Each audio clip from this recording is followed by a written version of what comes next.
খেয়াল মনে হয় কি এই খোটে ওঠে নাই ওই খোটে উঠবে, ওই খোটে ওঠে নাই ওই খোটে উঠবে, এই নেশায় নেশায় কিন্তু সময় যে কয় ঘন্টা যায় হ্যাঁ আর কোনো ঠিক থাকে না। ভাগ্য কিন্তু লটারির মতো, কেউ জানি না যে কি আছে কপালে আর কি নাই। আর বর্ষি দিয়া মাছ ধরাও কিন্তু লটারির মতো, এককাল ভাগ্য বাজ্যা বইলে কিন্তু অনেক পাওয়া যায়, না বাজ্যা বইলে কিন্তু মোটেও পাওয়া যায় না। আর এটা হইলো একটা নেশা, নেশার ঘরে আর কি কতক্ষণ যে সময় লাগে মাছ ধরতে হ্যাঁ আর কোনো শেষ নাই। তাই মাছ কিন্তু মাশাআল্লাহ ভালোই পাইছি, এককালে খারাপ না, কিন্তু ঘন্টা মনে হয় 3-4 ঘন্টা লাগছে অবশ্য আর কি। হেডা হিসাব করে কি আর করবো, মাছ যে পাইছি এটাই তো অনেক। মাছ যেহেতু পাইছি পুকুরে পানি টানি কম আছে, খালি মাছ ধরলে তো আর কাম হইবে না, খাওয়াও লাগবে। তাই খাইতে হইলে রান্না বাড়া করে গুছান লাগবে। হেয়ার লেগে চলে এলাম, আর মাছ ধরলাম না, যে যা পাইছি কপালে ওইই থাক ওইই খাই। হেই এরপরে এই পাশে আবার একটু মুরগি হেই আবার রান্না চড়াই দিলাম আরো আগে, এদিকে রান্না হইবে এদিকে মাছ কুটমো এই আর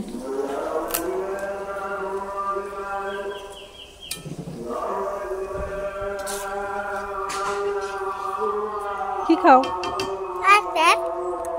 আচ্ছা, ভালো লাগে? কেমন ভালো লাগে? যাও খাই পর আবার ওই ছাদে বই আমরা ঘোরাঘুরি করছিলাম, রান্দার আর কি রানতে আসলে মোর মাই তাই একটু নিশ্চিন্তে ঘুরছিলাম গেলাম ছাদে। কি এই যে বড় ছাদটার উপরে উঠমু করে রানতে আর কি চুলা টুলা লইয়া। তাই হ্যাঁ এবার রোদ্দুর পরে বেশি অন একালে টেহন চাইতে না, এত গরমের গরম টি হ্যাঁ একালে মুশকিল। তাই মাই ওই পাশে আবার রানতে আসলে মুই আবার এই পাশে একটু ভিডিও রইলাম। এখন চিন্তা করলাম যে মাছ তাজা তাজা আছে, তাই মাছগুলো এখন একটু কুটে কাটে লই আর কি, ওদিকে রানতে থাক আর এদিকে মাছ কুটে ধুয়ে টুয়ে লমু একলগে। হ্যাঁ এরপর ওইটা রইয়ে গেলে এইটা আবার চড়াই দিতে পারবো।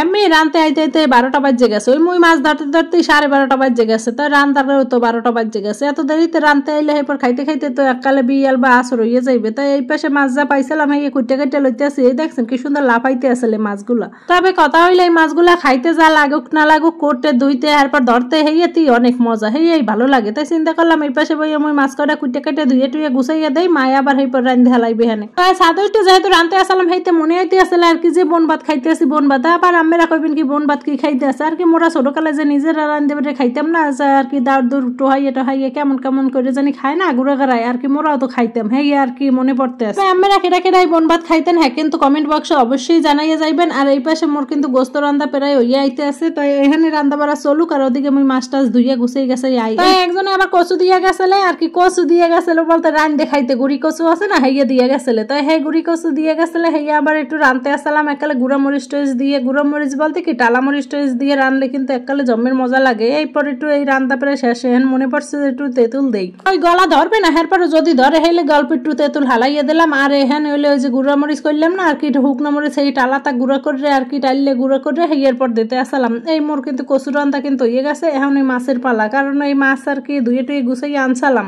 তাই এই যে মাছগুলা দেখতে আসেন আসলে এতটি মাছ কিন্তু মুই বসিতে ধরতে পারি নাই, কিন্তু কয়েকদিন গো মাছ আগেরও ফ্রিজে আসলে হেইয়া মিলেই জিলেই হেয়ার পর আজকে রানতে আসি, কারণ আজকে এতটি মাছ ধরতে মুই পারি নাই। তাই মুই যে কালে আবার ওই মাছগুলো কুটে কাটে ধুয়ে টুয়ে আনছি, মায় আবার কয়েক ফ্রিজে মাছ আছে হেদুগুলা ওই কয়টা কি ওই ব্যাককাল অল্প কয়টা মাছ হেয়ার পর আবার ফ্রিজ সেই কয়টা নামাইয়া হেয়ে একলাগে ধুয়ে টুয়ে হেই পর লইয়ে এলাম। তাই যেহেতু পুঁটি মাছ আর কি বেশি আর কি মশলাপাতি বেশি দিমু না আর কি, অল্প স্বল্প মশলাপাতি দিয়েই আর কি রানতে আসি এককালে হালকা সিম্পল দোবাজু কয় না দোবাজি আর কি, দোভাজি কয় না হেইয়া আর কি। এখন কয়টা ধনিয়া পাতা দিয়ে দেবো, ওই ধনিয়া পাতা গাছ কয়টা কিন্তু মোর চুলার পাশেই থাকে, একটা অথেন্টিক ফিল লাগে আর কি। চুলার পিঠে গুনে ধনিয়া পাতা ছিঁড়ে হেই এরপর তরকারিতে দিতে আসি এই আর কি, কেমন একটু ভালো লাগা কাজ করে এই আর কি। ধুয়ে টুয়ে গুছাই গেছাই লইলাম, এখন আদ্যেই ছিঁড়ে দিতে আসলাম, কই দূর আবার কাটাকাটি কর মুহের সাইডে আদ্যে ছিঁড়ে পিঠে দিয়ে। এদিকে মাছ ভাজাভাজি কিন্তু হয়ে গেছে, ওদিকে মুরগি রানলাম মাছ রানলাম এরপর আবার মাঝখানে কচুর শাক রানছিলাম কিন্তু। তাই সবাই ভালো থাকবেন, দেখা হবে পরবর্তী ব্লগে। আর এই ভিডিওটা কেমন লাগলে সবাই অবশ্যই কমেন্টে জানাবেন। আল্লাহ হাফেজ।